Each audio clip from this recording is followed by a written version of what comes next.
Biblias, versículo 12. Nos ponemos en pie para leer la palabra del Señor. En aquellos días, Él fue al monte a orar y pasó la noche orando a Dios. La vida cristiana, amados hermanos, no es solo estar aquí en el templo, aunque es parte de ella. La vida cristiana es la comunión diaria con el Señor Jesucristo. El cristianismo tiene una relación personal con Jesucristo. Óigame bien, digo personal, no simplemente una referencia, aunque pareciera obvia, pero es así. Si el Señor Jesucristo necesitaba pasar un tiempo con su Padre, y en este caso puntual, toda una noche con su Padre, como cuanto más tú y yo, que somos tan débiles, tan frágiles, no necesitamos. El cristiano definitivamente tiene que pasar el tiempo orando con el Señor, estudiando su palabra, y lo más importante en cuanto a la palabra, meditando. ¿Qué significa aquello para aplicarlo a mi vida? No limites tu vida cristiana, aunque lo sabemos, al domingo o cuando vengas a la iglesia. Si Cristo necesitaba tener comunión con su Padre, como dice aquí, necesitamos tener. Debemos aprender a vivir con Jesús y como Jesús vivía. El cristianismo, por consiguiente, como se dice en inglés, debe ser 24/7, a cada momento. El cristiano debe aprender a hacer las cosas que Cristo hacía, andando con Cristo. Si andamos con Cristo, definitivamente, cuando nos encontramos en esos momentos de tomar decisiones que se prestan a hacer unas decisiones deshonestas, no vamos a caer en la deshonesta. Al andar con Jesús, vamos a evitar el gossiping. Al andar con Cristo, puede ser que algo nos molesta. La Biblia dice, airaos, pero no pequen. Si ando con Jesús, algo me va a molestar, pero no voy a enojarme, especialmente las parejas. No vamos a permitir que el sol se ponga sobre nosotros. No vamos a permitir que ese enojo, que ese malestar nos lleve a la cama indispuestos y nos levantemos indispuestos y al segundo día no recordamos qué pasó, pero yo sé que estoy enojado. ¿Y por qué no hablas con tu esposo? Es que estoy enojado. ¿De qué estás enojado? No sé qué. ¿Por qué? Pues ya han pasado tantos días. Estoy enojado o estoy enojada. Si anduviéramos con Jesús, nuestros matrimonios van a ser mejores. Al andar con Jesús, puede ser que nos moleste, pero la reacción va a ser distinta. ¿Cuándo cambió tu vida?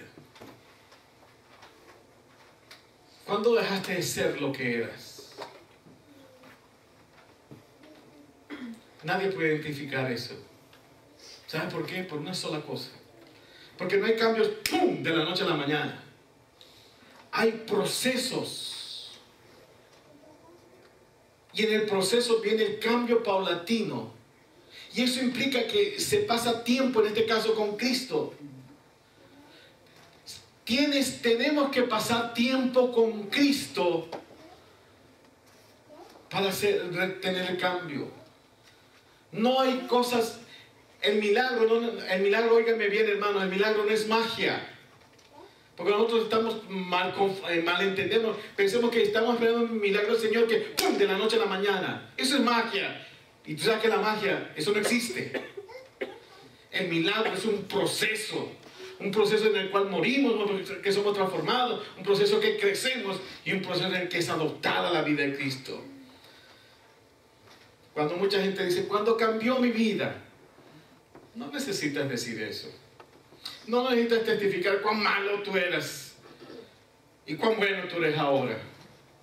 Los que pueden testificar si realmente ha habido un cambio en ti son los que están al lado de ti.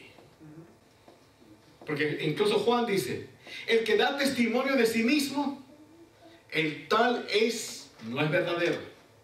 Aquella persona que se vende a sí misma, hermanos, lejitos con él. Aquel que en su vanidad está hablando bien de sí mismo. Ten cuidado de esa persona. El que ha cambiado, los demás van a hablar. Entonces, andar con Jesús es un proceso. Y dice el Señor en el texto que dimos, en esos días. ¿Cuáles eran esos días? o en esa ocasión.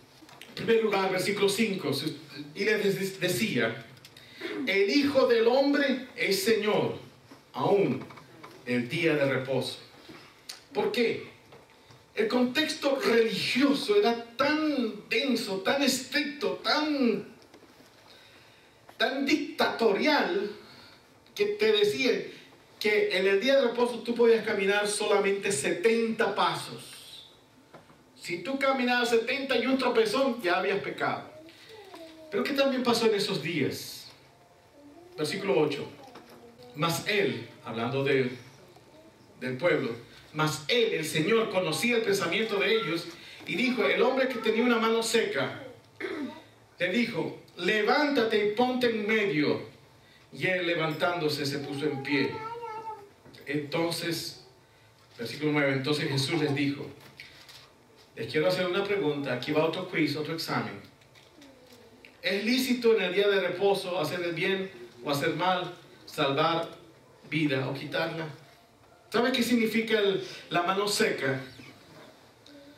La mano seca al menos tenía 3 implicaciones fisiológicas. El tacto había perdido. No podía utilizar la mano porque no tenía la fase. Estoy tocando seco, estoy tocando mojado. Esto está caliente o está frío. No tenía tacto. Hay mucha gente allá afuera que ha perdido la sensibilidad por causa del pecado. O hemos perdido, o perdimos antes. No sabemos si estamos haciendo. La gente moralmente está tan seca. No saben si lo que están haciendo es bueno o malo. Simplemente, I want to be happy. I want to be happy. No necesariamente el ser feliz es bueno. No necesariamente buscar la felicidad es lo correcto. Mucha gente dice: quiero ser feliz. I want to feel. Entonces, en esos momentos, la gente tiene como el hombre de la mano seca, su conciencia seca, porque no tiene capacidad de discernir si ese placer es de Dios, o es aprobado por Dios, o aprobado simplemente para emocionarnos. Es simplemente apelar a los sentimientos, apelar a las emociones, sin principio. Y hermanos, dice la palabra del Señor: hay caminos que al hombre le parecen rectos, hay caminos que al hombre le parecen placenteros, hay caminos que al hombre le parecen son muy... llegan las emociones, pero su destino, su final es camino de muerte. Por eso el Señor, en un día de reposo, agarró a un hombre con las manos secas y le sanó. Porque para violentar la ley, no. Para que ese hombre, y en ese hombre todos fuimos de una manera analógica, todos sanados. El Señor nos sanó para que nuestra conciencia pueda diferenciar lo inmoral de lo moral, de lo permitido, y no simplemente dejarnos llevar por nuestras emociones. En esos días, por esa causa, el Señor subió al monte, se apartó al Señor, se apartó para orar al Padre. En estos momentos necesitamos, en todos esos momentos, en momentos de aflicción necesitamos apartarnos para orar, en momentos de miedo necesitamos apartarnos para orar, en momentos de incertidumbre necesitamos apartarnos para orar, en momentos de temor, en momentos de escasez, en momentos de conflicto, en momentos de enfermedad. ¿Qué momento tú estás pasando? En esos días, el Señor Jesús oró por causa muchas veces del legalismo que tenemos. Muchos de nosotros tenemos algunos años en el Señor y por dejarnos llevar por nuestros meramente razonamientos nos volvemos muy legalistas. Y así como en el tiempo del Señor Jesucristo, el Señor tenía que orar. Y el Señor ora por mí. Mira el Señor Juan Daniel. A veces medio testarudo. El Señor ora por nosotros para que nuestra sensibilidad, como el hombre de la mano seca, sea corregida. Dios ha puesto un vigilante en nosotros que se llama conciencia. Ese vigilante es el aliado de Dios en ti. Es el aliado de la rectitud. A veces podemos desatender palabras del papá, de la mamá, de los hermanos, de los que nos rodean, del pastor, de la iglesia. Pero lo peor que te puede pasar, y el Señor te libre, es que tu conciencia se cauterice. Porque cuando nuestra conciencia se cauteriza, seremos peor que el hombre de la mano seca. Mi llamado una vez más, muy sencillo. Oremos, hermanos. Si pueden venir los miércoles para orar, ven. Porque estamos orando los miércoles. No estamos haciendo mucho, tal vez exégesis y cosas teológicas que necesitamos, que en su tiempo lo hacemos. Y por eso inicialmente tenemos la escuela dominical. Y asiste a la escuela dominical. Y prepárate, y sirve, y da. Pero vamos a orar. Vamos a orar. Vamos a orar. Vamos a orar. Porque a medida que oremos, que nuestro discernimiento espiritual se va a afinar.